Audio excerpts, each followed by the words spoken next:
বিরুদ্ধে বিশ্বব্যাপী আন্দোলন চলছেই চলবে। ইনকিলাব জিন্দাবাদ।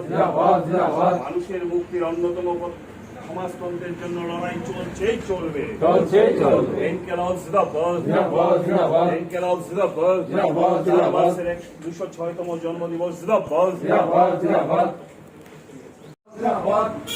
আমরা সবাই মিলে আওয়াজ তুলে ইনকিলাব জিন্দাবাদ। মার্ক্সের জন্মদিবস জিন্দাবাদ। আওয়াজ তুলুন মার্ক্সবাদ লেনিনবাদ আত্মবাক্য নয় কর্মক্ষেত্রে পতন কৃষক ইনকিলাব জিন্দাবাদ। আপাত সোশ্যালিজম মার্ক্সের জন্মদিবস। প্রথমে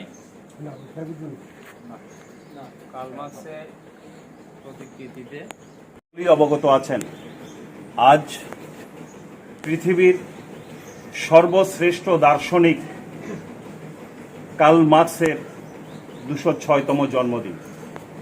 পৃথিবীর সর্বশ্রেষ্ঠ দার্শনিক, একসময় বলা হতো এটা শুধু মার্ক্সবাদীদের চিন্তা, মার্ক্সবাদীদের ভাবনা, বা মার্ক্সবাদীরাই মনে করেন মার্ক্স পৃথিবীর শ্রেষ্ঠ দার্শনিক। কিন্তু আপনারা জানেন, সাম্প্রতিক সময়ে বিবিসি তাদের যে সংবাদ পোর্টাল, সেখানে তারা একটি সমীক্ষা চালিয়েছিলেন গোটা বিশ্বব্যাপী।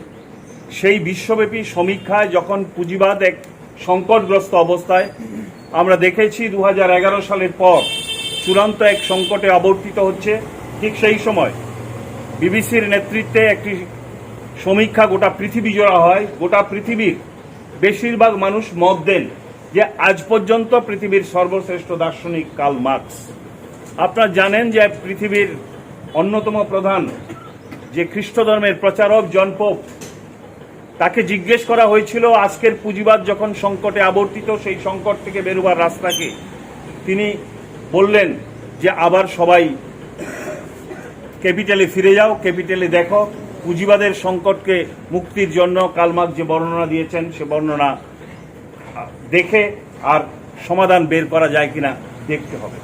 আপনারা জানেন যে আজকে গোটা বিশ্ব জুড়ে যখন সমাজতন্ত্রকে অপ্রাসঙ্গিক বলে কেউ কেউ বলবার চেষ্টা করছেন, এই সময়ে আমরা দেখছি পৃথিবীর বিভিন্ন দিকে নবপ্রজন্মের নতুন প্লেকার্ড স্লোগান নিয়ে তারা বলছেন ব্যাক টু মার্ক্স, অর্থাৎ আবার মার্ক্সে ফিরে যাও।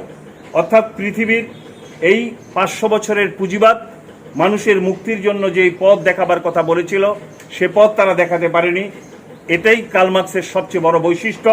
তিনি তার অন্যতম যে আবিষ্কার, সে আবিষ্কারের মধ্যে একটি আবিষ্কার হচ্ছে এই যে পৃথিবীর জীবজগৎ এবং জড়জগৎ এই আবর্তিত হচ্ছে তার একটি ইভলিউশনের মধ্যে দিয়ে, তার পর্যায়ক্রমিক ক্রমবিকাশের মধ্যে দিয়ে, তাদের যে আভ্যন্তরীণ দ্বন্দ্ব, সেই দ্বন্দ্বের বিকাশের মধ্যে দিয়ে। এটা পৃথিবীতে প্রথম সূত্রায়িত করেছিলেন, পৃথিবীকে ব্যাখ্যা করেছিলেন নির্দিষ্টভাবে এবং তার চলার গতিমুখ নির্দিষ্ট করেছিলেন কার্ল মার্ক্স।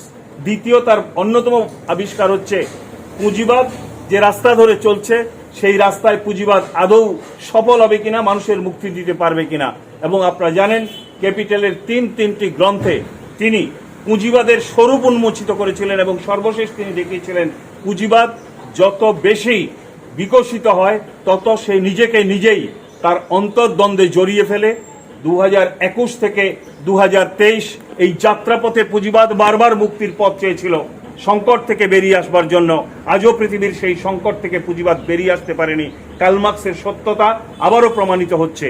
ফলে এরকম একটি পরিস্থিতির মধ্যে দাঁড়িয়ে আমরা মনে করি কার্ল মার্ক্স হচ্ছে প্রাসঙ্গিক। পৃথিবীর মুক্তিকামী মানুষের মুক্তির জন্য এবং গরিবতম মানুষের মুক্তির অন্যতম যে দর্শন মার্ক্সবাদ, তার স্রষ্টা কার্ল মার্ক্স, ফ্রেডরিক এঙ্গেলস এবং পরবর্তী সময় তার বিকাশের অন্যতম কারিগর লেনিনের নেতৃত্বে আজকে আমরা লক্ষ্য করছি পৃথিবীর দিকে দিয়ে আবারও নতুন করে সমাজতন্ত্রের প্রতি মানুষের আকর্ষণ বাড়ছে। হ্যাঁ, এটা ঠিক, পৃথিবী জোড়া আজকে প্রতিক্রিয়াশীল প্রচন্ডভাবে আক্রমণাত্মক অবস্থায় আছে, কিন্তু অপরদিকে এর সঙ্গে মাথা নত না করে আমরা লক্ষ্য করছি তার বিরুদ্ধে প্রতিবাদ আন্দোলন হচ্ছে, আমাদের দেশেও হচ্ছে। এবং আপনারা জানেন যে আমাদের দেশের এই আন্দোলন